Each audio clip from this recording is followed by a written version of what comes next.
Coming up, we'll talk Williams Grove and driver safety, Aaron Reutzel making new friends, DJ Netto versus Tony Gomes, and more. Let's go.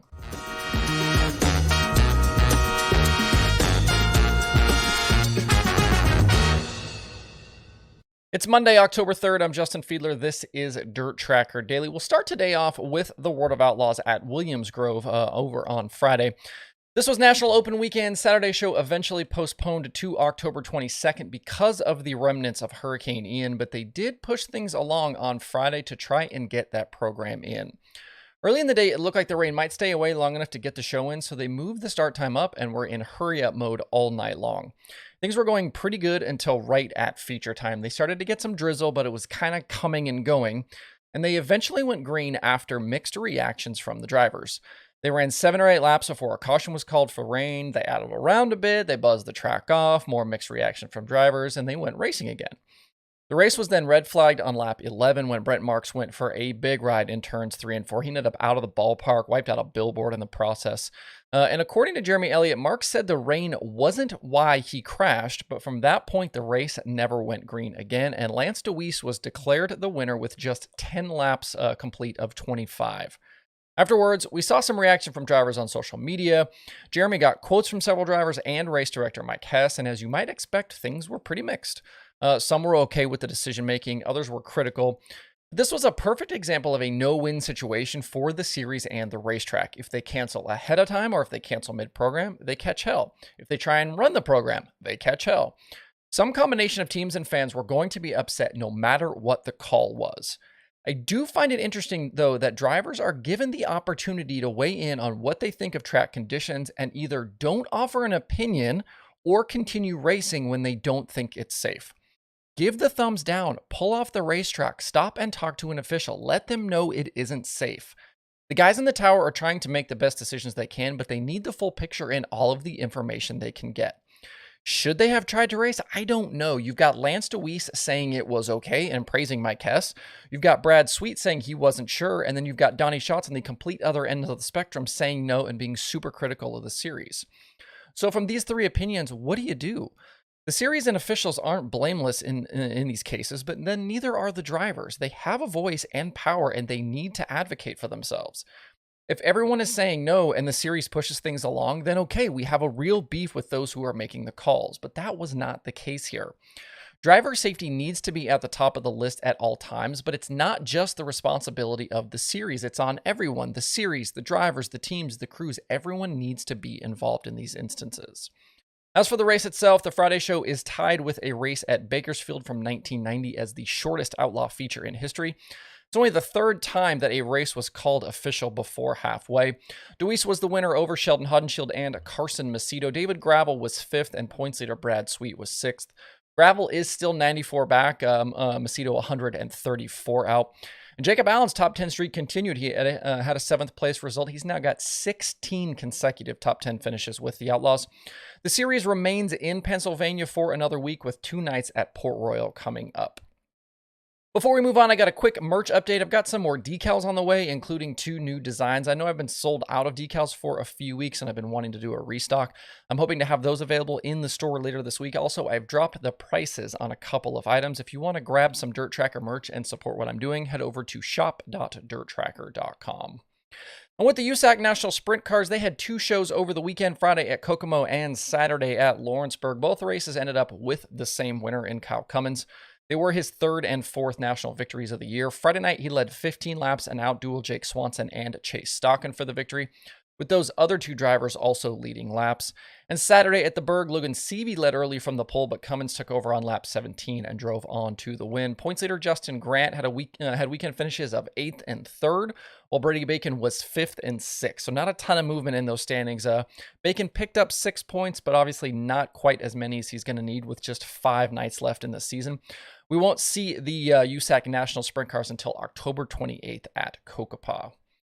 In big-time super late model racing, the Outlaws had already canceled over the weekend. Lucas only completed one of the 3 shows. That win for Kyle Larson back at Tyler County. Elsewhere around the country, Tanner English grabbed an Ironman win at Ponderosa, as did Mike Marlar. Jeremy Wonderling was a rush winner at Pennsylvania Motor Speedway. Brandon Overton won Friday at the Talladega Short Track, and Jason Fager was an MLRA winner at Sycamore. In other sprint car racing around the country, we had fireworks and tempers at both the Short Track Nationals and out at Silver Dollar Speedway in California.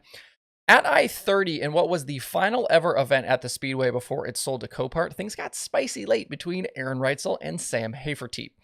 Those two won the two prelim features and started at the front for Saturday's main event. Reutzel led the first 17 laps, but got crossed up in turn 4, and Hafertepe slipped by to lead lap 18. These two were far from done, though. Reutzel threw a pretty wild slider with 10 to go that didn't stick, but he was able to stay with the 15H through traffic. Coming to 6 to go, Reutzel tried to sneak to Hafertepe's outside on the front stretch, but Sam didn't realize he was there, and Reutzel caught Hafertepe's tail tank, sending him into the front stretch wall.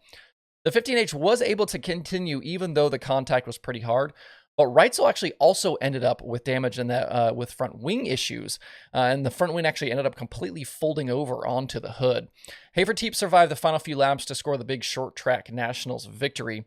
In his post-race interview, Hafertepe said, quote, "Well, I'm just glad that 8R didn't win the race after driving people like he drives people. That's a piece of shit move that he did, and guess what? We came out on top, and he's sitting over here," unquote. Nice to see those guys making friends there at I-30. And Saturday night at Silver Dollar, DJ Netto and Tony Gomes had a run-in that was pretty wild to watch. Gomes tried to make a move to Netto's inside in turn 3, but the pass literally never had a chance, and Netto ended up going for a big ride, tumbling over the banking. He then got out of his car, ran across the infield to Gomes' machine, and proceeded to rip out the left side spark plug wires of the 75 car. Gomes was then pushed to the work area under the red to try and fix the wires, where Netto continued to show his anger, and we even had a little bit of a skirmish. The best part, though, was the ongoing commentary from Troy Hennig and Gary Thomas. Their play-by-play was absolutely classic. And I watched this one on replay, and normally I just skip through the cautions and the red flags, but not for this one. It was well worth it. Gomes did not end up coming out of the work area. Tanner Carrick was the Friday night winner, while Shane Golubic got the Saturday win. If you're a Flow Racing subscriber and you haven't watched that, go check out the Saturday night feature. Just that part where they go red to going green again, and all the stuff from Troy and GT is just absolutely worth the price of admission. Let me find the right button here. With the Power Eye Midgets, Cannon McIntosh was the Friday winner at Sweet Springs, while Andrew Felker won the Saturday night show.